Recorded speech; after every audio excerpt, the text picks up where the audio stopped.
Hi everybody, this is Joan with Joan's 5-Star Reviews. I want to share with you a little bit about this awesome book called Queen's Gold. Queen's Gold was written by Melissa Bowersock. Melissa is quite an adventurous woman. I've gotten to know her through this review and enjoyed meeting her online. This book deals with the adventures of a gentleman finding hidden treasures and so forth, brought to him through a past life regression.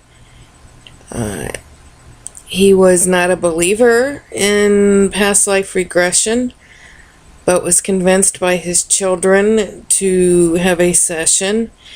And the story goes on to this great, wonderful adventure. It is mystery, it is action-packed, and it's a love story. And I really enjoyed this book. I myself, this week actually, had a past life regression. It was a bit interesting, but not much. I need to pursue it, maybe. But this book helped encourage me to do that. And I will let you know that the author is a hypnotherapist and herself does past life regressions. So she's quite versed in this. And you will see later that she has shared with us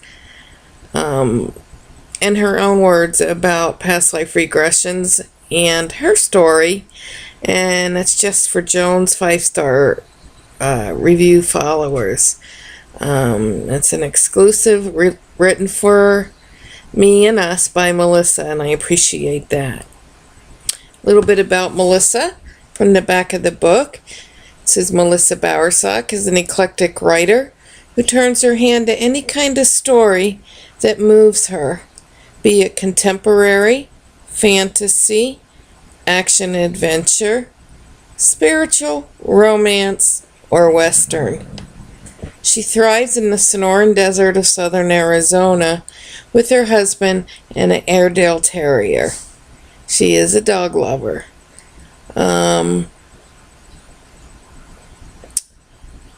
About the book, it says Hal Thompson is a pretty ordinary guy, a widower who owns his own small travel agency. He's doing his best to raise 2 nearly adult children alone. When they convince him to undergo a hypnotic past life regression, he is unimpressed that his memories reveal the hiding place of ancient Aztec gold. Ooh. Other people, however, take it very seriously, and when his family is threatened, Hal is forced into a wild chase across Mexico and into the blood-soaked memories of his past life as a soldier in Hernan Cortez's 16th century army. Aided by a pretty Mexican airline attendant, Hal pits himself against the rugged volcanic terrain and a host of murderous black marketers to find the gold before it claims any more lives.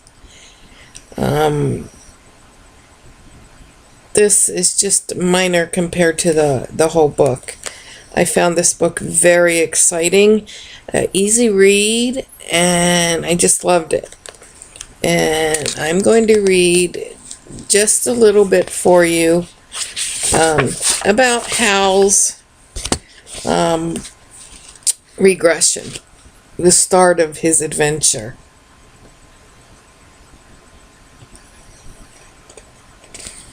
Let's see. I'm going to start with here. Okay, don't worry about it. What are you doing out there? That was from the therapist doing a regression. Hal was quietly amazed. The pictures appeared before his mind's eye with startling clarity and rapidity, and the feelings bombarded him. He knew things he had no way of knowing. He described for Kathleen how he was a poor peasant boy who loved to watch ships, and so snuck away to the seashore every chance he got and scrambled amid the rocks. Today, though, he'd torn his shirt, and his mother would be very angry with him. He would be in enough trouble for slipping away from his chores, watching a straggly herd of miserable goats, but he would really catch it over the torn shirt. "What country is this you live in?" Kathleen asked. "Can you tell me the name of the country?" "Spain," the answer came easily, his voice surprised. "And what year is it? Can you tell me that?" Hal groped for a year. One came to him and he pushed it aside as ridiculous. It careened back at him, a nebulous feeling that seemed to wrap itself around in his mind. "Can you tell me what year it is? Don't think about it, just let it come up, let it float into your mind. You may find that it comes up one number at a time, or it may come up all at once. But you find that you can identify the year in terms you'll understand." He squirmed on the couch. This was all silly. It wasn't a real person, a real life. This was all just weird. So why not play along? If it was nothing, why not tell her the date? Hal took a couple of deep breaths and stopped fighting it. The year is 1485. He still couldn't come to grips with what he was feeling. He has no longer Harold Theodore Thompson. He was the Emilio Husis in pre-Columbus Spain. It wasn't just the pictures he saw inside his head, but the feelings. Good God, he felt like this other guy. Emilio's life unfolded before his eyes like a movie playing, and he found he could not guess at the events before they happened. Or rather, he could guess and did, but was proven wrong more often than right. Emilio grew up in a little coastal village on the Atlantic, just west of Gibraltar, and although he spent his time herding stinky goats and carrying water to the stunted skeletal olive trees, he longed for the sea. He watched the ships that drifted majestically by on the southern horizon as they passed into and out of the Pillars of Hercules, the Strait of Gibraltar, to conduct their trading business in the Mediterranean, then sail gracefully back to their distant homes.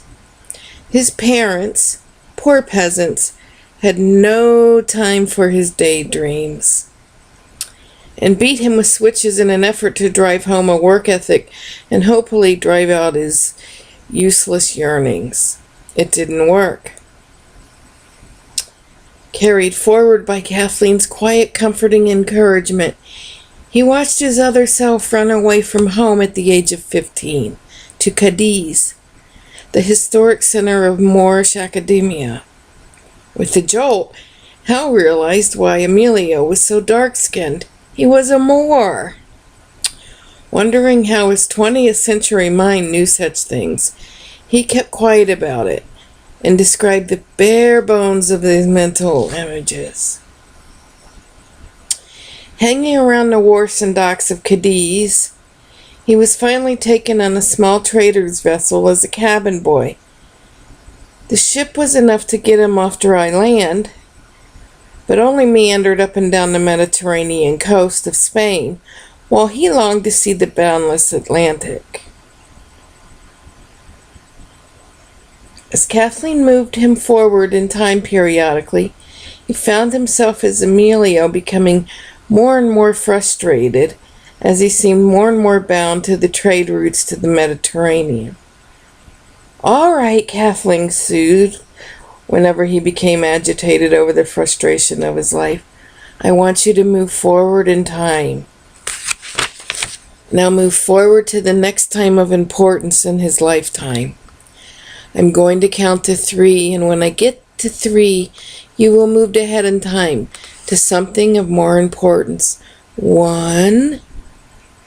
Even before the darkness between scenes cleared, he felt elated, almost bursting with joy. His happiness seemed boundless. Where are you now? Kathleen asked. Valencia, Hal answered immediately, his voice a much brighter version of the one he used up to now. How old are you? Hal struggled with that a bit, as if reckoning were an unfamiliar process. I must be about 29, almost 30.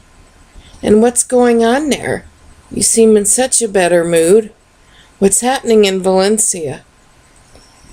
Hal couldn't keep his 20th century face from grinning. I've got a ship, he said, barely contained elation. You mean you've signed on another ship? Kathleen probed. A different one? Yes, a different one. Hal's voice was brusque with delight. This one's sailing west. Oh? Kathleen's voice reflected her interest, although her serene tones stayed even. How far west? Hal's hypnotized form grinned again. The West Indies. Still prone on the couch with his eyes closed, Hal didn't see the looks exchanged by the other 3 people in his Albuquerque living room. Suddenly, all 3 sat forward a bit. All right, Kathleen soothed with quiet efficiency. Tell us what happens as it happens. And the rest, you will have to find out by reading Queen's Gold by Melissa Bowersock.